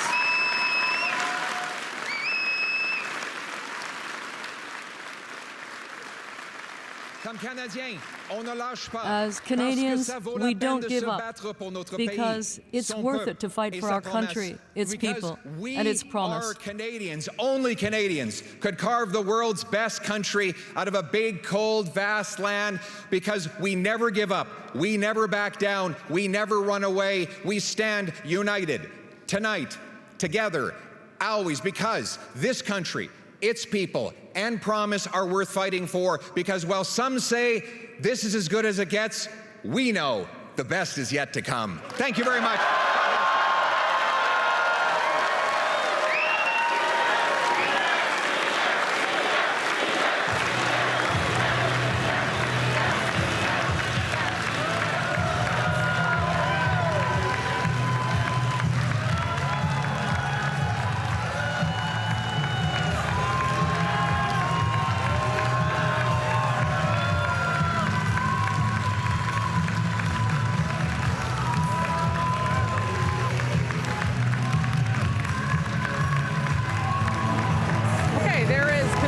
Leader Pierre Poilievre with his family, his wife Anna Poilievre and his children, taking the applause from the crowd after speaking for almost an hour, a speech very much to this room with some very familiar themes and values important to the Conservative Party, and in a hope that this speech will be enough to do two things. One, to make sure that this party is behind him when many of the people who leave this room and go to vote say that they do want him to stay on as leader, and to, in some ways, also remind Canadians who Pierre Poilievre is and what his party represents. He was relaxed and had a smile on his face for a lot of that speech. Didn't seem like a guy too worried about the outcome of that vote tonight. But also, as I said, a lot of very familiar themes in the speech, a couple of new sections which we'll talk about. But we'll also ask the question whether the speech did what it had to do in terms of delivery. David Cochrane is here with me, of course. David, I guess your thoughts on, I mean, there were lots of things that we've heard before from Pierre Poilievre, with a little bit of new things, and I do think that the tone and delivery was a little bit different too. No, look, this was a very upbeat, a very relaxed, a very happy Pierre Poilievre. He does not look like a man who feels his leadership is in jeopardy here at this convention. But this was a speech also designed very much to ensure that, because it speaks to a lot of the issues that the people who are here in this convention very much support, very much believe in, and very much want him to continue to pursue as the leader of the Conservative Party of Canada. You know, it started off talking about the broken promise, essentially, of Canada, that young generations in particular are locked out of the life that the older generations have had, and moved on to the unfilled promises, or the unfulfilled promises of Mark Carney, who promised change, but very early he got to this point in the speech. Mr. Carney promised change, but a year later, what is different in your life? Sure, he changed the rhetoric, but what about the reality? Going back to the argument that Pierre Poilievre and the Conservatives forming power is the only true path to change in this country. Now, The problem with this argument spelled out in this speech, it touched on deficits, it touched on crime, it touched on affordability, it touched on all of the things Pierre Poilievre has talked about. That is going to work here. What does it do to the people watching at home? Where did it broaden his appeal? A year ago, he had a 25, 26-point lead in the polls. Now, he is twice defeated in a national election and in his own riding. He's back in Parliament because of a by-election in Alberta. There is not a lot of reflection on that in this. Maybe this is not the time for it, I don't know. There was a nod to the party that they're going to do nominations different. Again, this is an internal argument designed that we heard you, we learned the lessons of the controversies about steamrolling local riding authorities to appoint candidates, bullying candidates into not running, the central party essentially acting as gatekeepers to the grassroots democracy. The other shift we saw there, he talked a little bit about speeding up the defense procurement that the government of Canada is doing, talking about building military bases in the north, talking about getting to a zero tariff environment with the United States, not really saying how he would do it or how you get there, and whether it's really credible and feasible for anyone to promise a zero tariff environment with the United States. And finally, something new from him, because this is a new thing really in politics as a frontline issue, the separatist movement in Alberta, the possibility of the Parti Québécois taking power in Quebec later this year. He said there's never been a national unity crisis when Conservatives are in power. Okay, there's never been a referendum when the Conservatives are in power. Depending on how far back you want to go, the Bloc Québécois was formed when Lucien Bouchard left the Brian Mulroney Conservative government to form the BQ. Preston Manning founded the Reform Party in 1987 when the Conservative government was in power. If you want to go all the way back to the era of Macdonald, well, have a look at what happened with Louis Riel, right? Like, this has been a persistent thread throughout Canadian history. It is not exclusive to one particular party. It just happens to be happening now while the Liberals are in government again. Okay, let's bring in someone familiar to many people, particularly in this province, Jason Kenney, former Alberta Premier, former federal cabinet minister, still a member of the Conservative Party. What did you think of the speech? I think he nailed it, and that wasn't certain coming into this. There have been people with doubts, but I think he hit it out of the park. Part of the challenge for any opposition leader, but I think particularly Pierre, given that he started in politics as a young opposition pugilist, is how to shift from that to presenting yourself as a statesman and focusing on hope and a positive alternative as opposed to just being locked into the script of forever being critical. And I think he did that he balanced that well. I mean, opposition leader is the toughest job in politics. You've got limited levers. You got to hold the other guys to account. You've got to show some passion about that.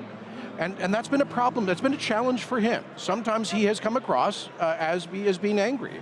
And I think he's demonstrated the ability to change the nuance and the tone. He did that almost, I think, perfectly tonight.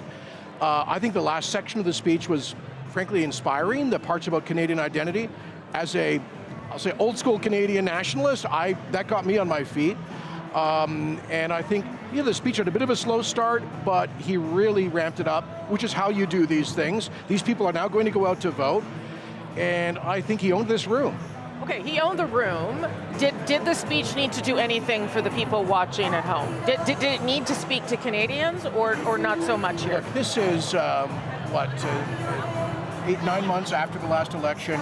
He's got a leadership review ballot right now. He was speaking primarily to the folks in this room. That was his job, while still reaching out more broadly. So the one thing I would suggest that he maybe didn't address is the 800-pound gorilla in the room who is attacking our country on a weekly, if not daily basis.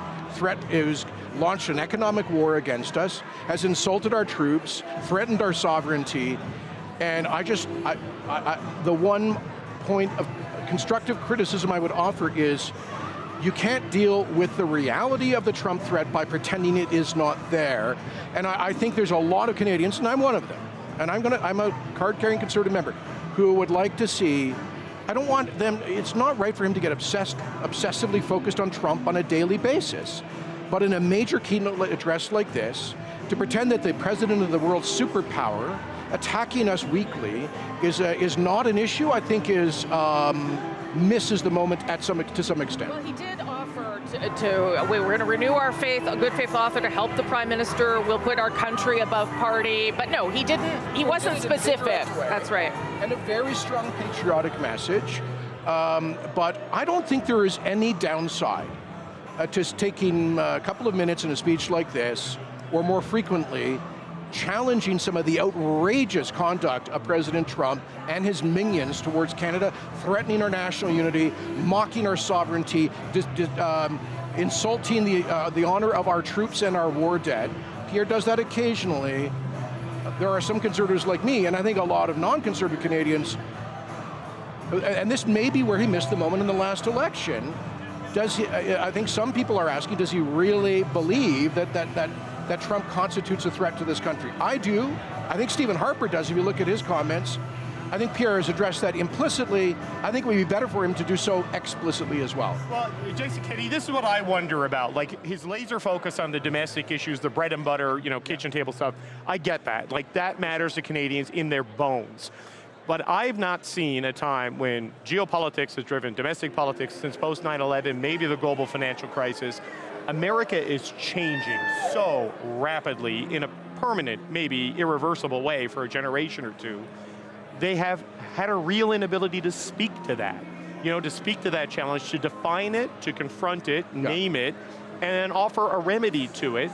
And you can't just be the Prime Minister for domestic issues, right? You do have to go on the world stage. Maybe not as much as Mark Carney, but you've got to have an answer. I think they can walk and chew gum at the same time. Keep their primary focus, as he did tonight, on kitchen table economics. You can see the latest round of issue polling from Abacus and others. Cost of living continues to dominate over the Trump concern. But the two are both issues that need to be addressed. Well, they're connected in some ways, right? Of course, The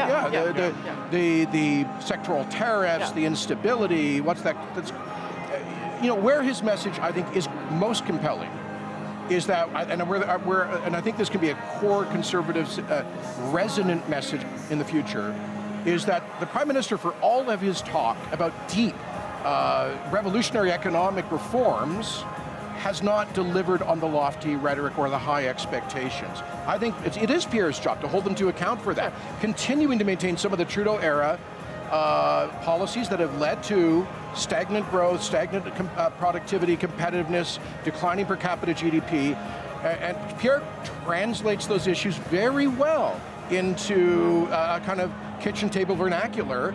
But I think there's still a lot of Canadians who wake up in the morning, they hear the latest crazy thing Trump has said about us, and they want whoever the leader is of any party to be in the corner fighting that nonsense. But even on some of those domestic economic issues, right? The remedy in the Sovereignty Act, it is a repackaging of core principles that he has held since he became leader. But I will greenlight Danielle Smith's pipeline. That's not a one-step process, right? Like, if he says, yeah, we're going to do it, because he's been asked questions about the need to consult with First Nations, and he's like, we're going to do it. We are going to do it. That could unleash a whole other level of different kinds of unrest and legal challenges and protests. Like, the solutions to these are more complicated than a 6-point Sovereignty Act would spell it out. Right, but the, paralysis because of complexity does not get us to the prosperity that we need, and I think that's the argument he's making. It's compelling.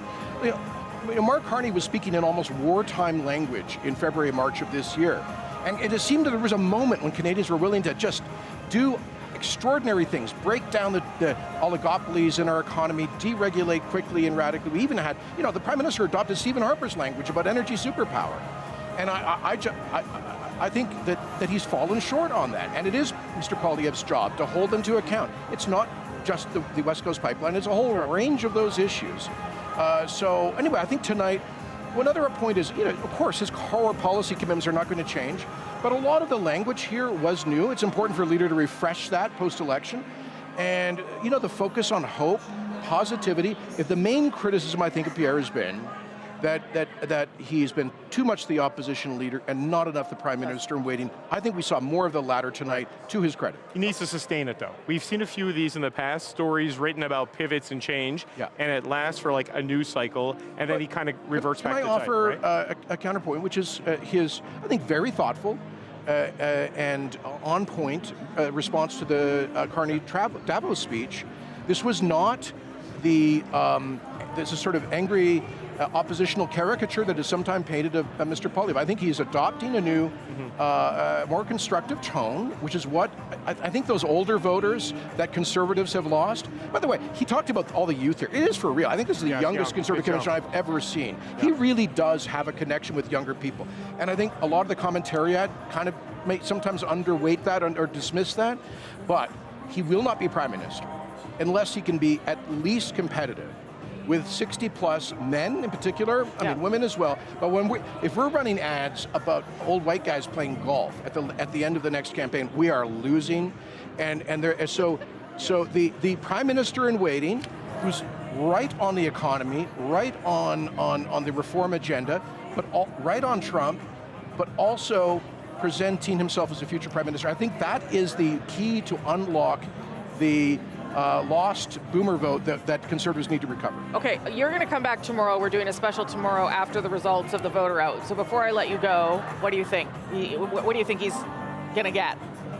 Well, I think it's going to be a very good number. I would be surprised if it was less than 80%. You never know for sure. You've identified that there are some folks here who are really ticked off with some internal party machinations.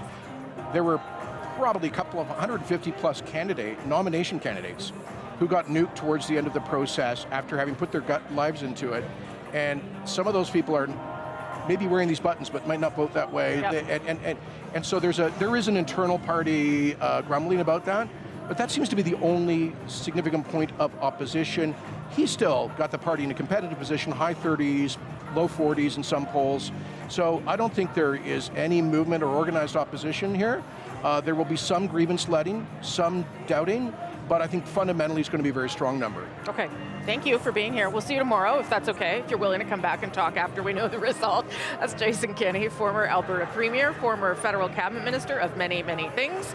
Can't even remember all the things anymore. For more on Pierre Poilievre and the speech tonight, we're going to start reassembling our panel who've been listening. We'll go to Ginny Roth first. She's a former Conservative campaign strategist. She's in Toronto, but she was listening attentively. Ginny, did that, I mean, I know you will be fair, and you won't just say it was the best speech ever. Did it hit the mark for you in terms of what Mr. Poilievre needed to do tonight?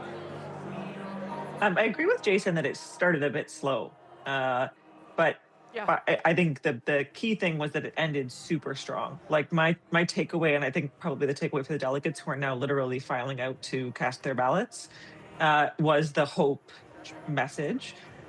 For me, that is best encapsulated in this premise of doing it for the kids. Like we're doing it because of this broken promise, the promise that for many people was made true, that if you work hard and play by the rules, you can buy a house and start a family, and that Canada is basically gone for anyone under the age of 35. That is, to me, his strongest point. And he didn't just make it in a negative way about the government. He made it in a positive way about uniting everyone around the Conservatives and broadening a coalition of people who care about that more than anything else. And so I think that was a really, really positive note to end on. And I hope that's something he builds on in terms of his narrative over the coming months. Of course, that's something that he has been talking about for a long time. It's not surprising that it would be central to the speech tonight and that it would be important to the people in the room. I wonder if he did enough on the other issues, though, Ginny, whether it be, as Jason Kenney pointed out, Donald Trump, whether it be separatism in the country, some of the things that are what were, the sort of the hot topics people have been talking about over the past few weeks. Did he go far enough on some of those issues to make his position really clear to the people in this room and beyond? Yeah, he comes at those issues, I think, a little bit differently from the Prime Minister. I noted that he talked at length about Canada's defense capabilities and armed forces. He talked about the Arctic and very specifically our presence in the Arctic and where we need to build out our strength and sovereignty and military in the Arctic, which is not, we didn't make that up, right? I mean, that's a theme going all the way back to Stephen Harper. He also had a version of nationalism that I think is different from the sort of liberal version of nationalism these days. It's much more about like respecting our history and our stories, not tearing down our statues. There was some red meat in that for Conservatives, but I actually think that's a message that really resonates in a sort of common sense way with regular Canadians. And it speaks to this moment of Canada needing to sort of stand up for itself and defend its sovereignty and its values and its history. And he also talked about immigration, and he talked about new Canadians being welcome in Canada, but also not bringing the battles of people's homelands and letting diaspora politics govern our domestic politics in Canada, which I think was important. Yeah, there was a large standing ovation when he referenced that, and particularly the Middle East and how Jewish people have been treated over the past year or so. Again, not surprising he would get that kind of standing ovation in this room. Fred, what did you, Fred is back, what did you make of it? Look, I think he did what he needed to do for the room. He spoke to the room well. I think people were happy with a lot of the stuff he said, and a lot of things that resonated with me. A number of the issues, a lot of the crime issues, those sort of things were important. I love the Joe Howe quote as a Nova Scotian. I loved hearing that, and I think we should own Joe Howe as a Conservative party. He was a federal Conservative, despite being a provincial Liberal. But I did find it a missed opportunity to take on Trump, to talk about Trump. Trump is the #1 issue in Canada. Affordability, crime, all those issues are incredibly important, and PR wins on those, but the #1 issue right now, geopolitical issue, is Trump, and I wish he had have taken him on more directly. I don't know how he could have said that. I don't know what the wording would have been.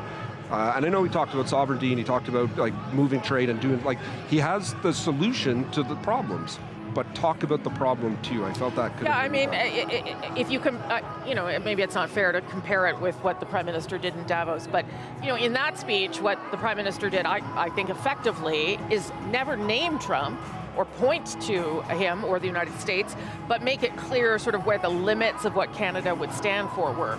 And I didn't get that here. I would disagree with that. I think that he had a very clear and clean message on sovereignty, and not just in terms of rah Canada. I think he was very good at acknowledging there are problems in this country. We need to take corrective steps to fix them. But I actually think that it's important that Conservatives not be defined within the image of Donald Trump. I think that what he is talking about should transcend beyond who is currently in the White House. So I think he did that in calling out. He said directly the threat from south of the border. He directly called out tariffs and the pain that they are causing. So in a way, in the same way that the Prime Minister perhaps didn't name Trump by name, I think we all get the sense of what he's talking about. I didn't get, I saw a different tone. I saw a different approach. He was very relaxed, as we were talking about earlier. Like, it doesn't look like a guy's worried about his job. I think we're all very clear on that. I didn't see, though, in that speech a signal of a shift or a change in priorities, policy, approach, but maybe sort of a new determination to better define the ballot question leading into the next election, right? Like, they got 41%. They grew the seats. The problem is that they lost control of the narrative that they had driven for 2.5 years at the last moment, in a black swan moment with Trump's arrival and 51st state and the sovereignty threat. But if I would observe, if we were going back 18 months ago, it was Canada is broken. This was a very different speech tonight. This was one that was much more full of optimism. It was forward-looking, hope, unity. I think that it is a tonal shift that bears a tonal shift, yes, and to sort of drive home, sort of the same sort of suite of issues. Like, if you go through the issues and just itemize them clinically and strip away tone and rhetoric, it is the Poilievre, agenda. It is the Poilievre doctrine, right? So, but I do wonder, and I think Fred made the point, like, not speaking again.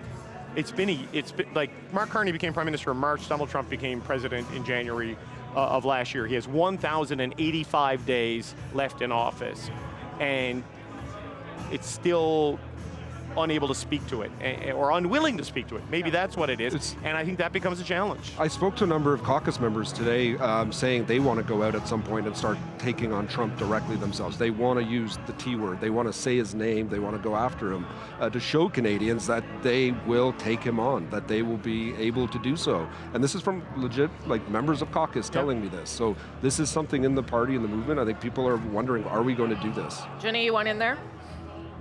Yeah, honestly, it makes no sense to me. I don't think anyone Conservative MP can take on Trump. Look, there's the policy question and the politics question.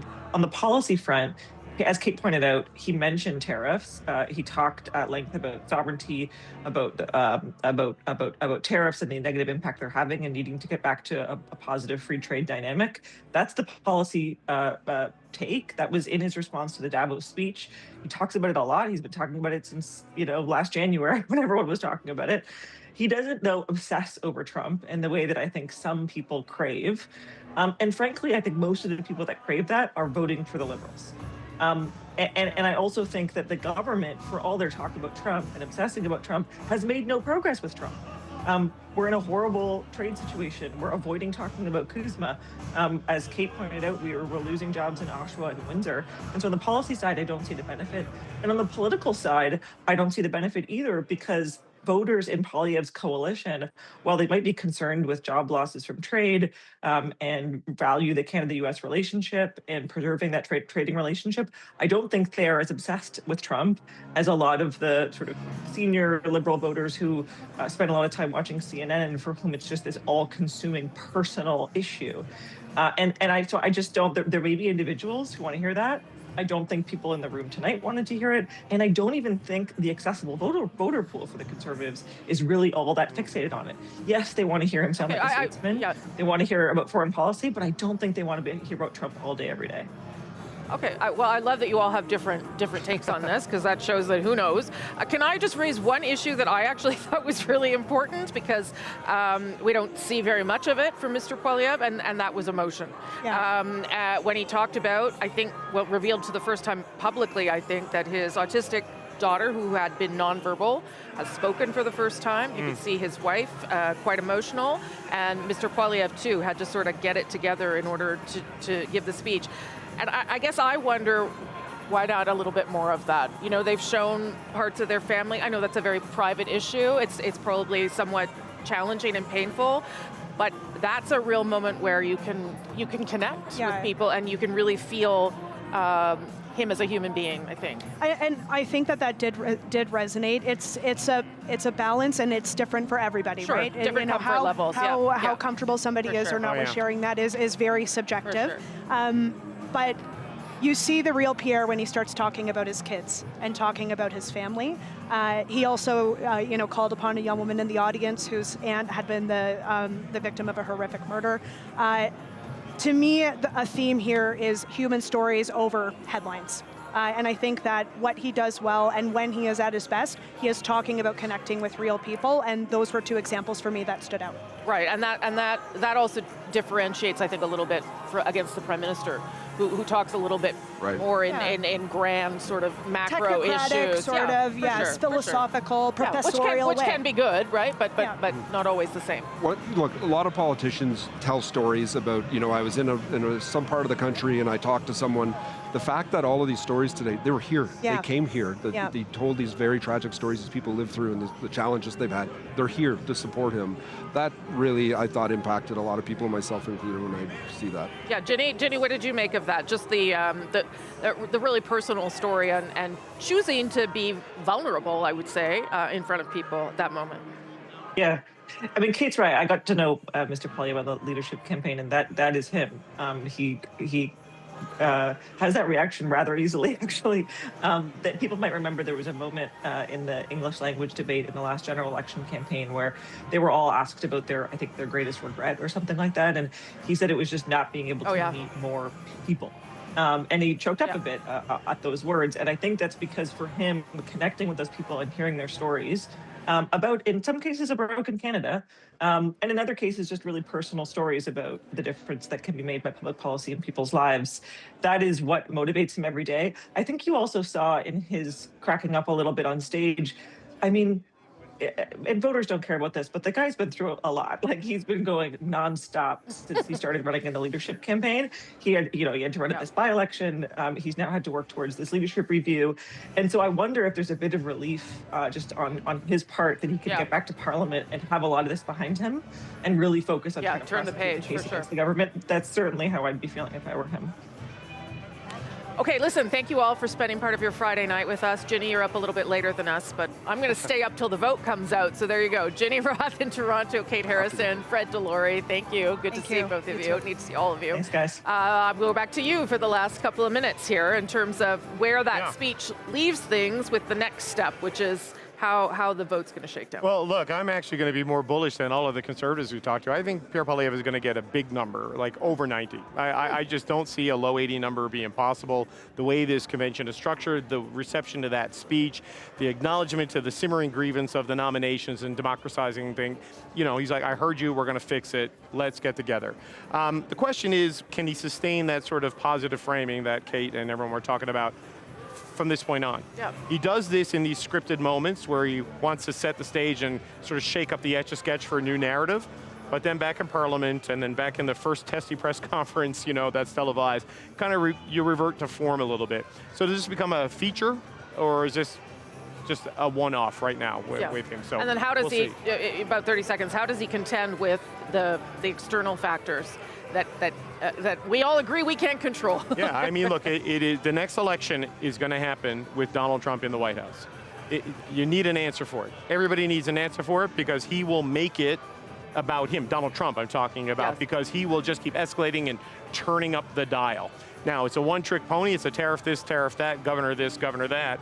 But it T-bones the best laid plans, and you've got to be ready for it. So we'll see what he does there, because it's 1,085 days left in the Trump presidency, presuming there isn't a third term, and presuming, you know, and what if J.D. Vance comes in or whatever. The Trumpism can persist beyond Donald Trump, at least when it comes to trade policy and the relationship with Canada. You've got to have an answer for it. You got to have a plan for it, because it's not going away. Yeah, and you have to have the ability to tell Canadians that you would be able to manage it, which is really the other piece that he's up against and struggled with in the last. Got to close that leadership gap. That's a big challenge. That's right. Okay, David will be back with us tomorrow. We're going to have a special coverage between 11 and 12 Eastern. Time zones are killing me in this country. And we'll have the results of that vote at that time. They may come out later tonight, we should let you know, but we'll bring you a special analyzing some of those results and what has to happen after that with David Cochrane and others tomorrow. So that's at 11 Eastern, 9 Mountain. It was right there on my screen. Someone did it for me. 12:30 in Newfoundland. Oh, 12:30 in Newfoundland. 12 in Labrador. God forbid I should forget that. The National is up next with the breakdown. We'll have more coverage on the National and through News Network through the evening as the results come in. But thank you for watching our special coverage of the Conservative Leadership Convention, particularly this speech by Pierre Poilievre, a speech that he is hoping will certainly bring him the numbers that he wants for this leadership review, but will also set the stage, turn the page for the Conservative Party so they can rebuild and focus on what will happen in the next election. I'm Rosemary Barton. Thank you so much for watching. The National is up next.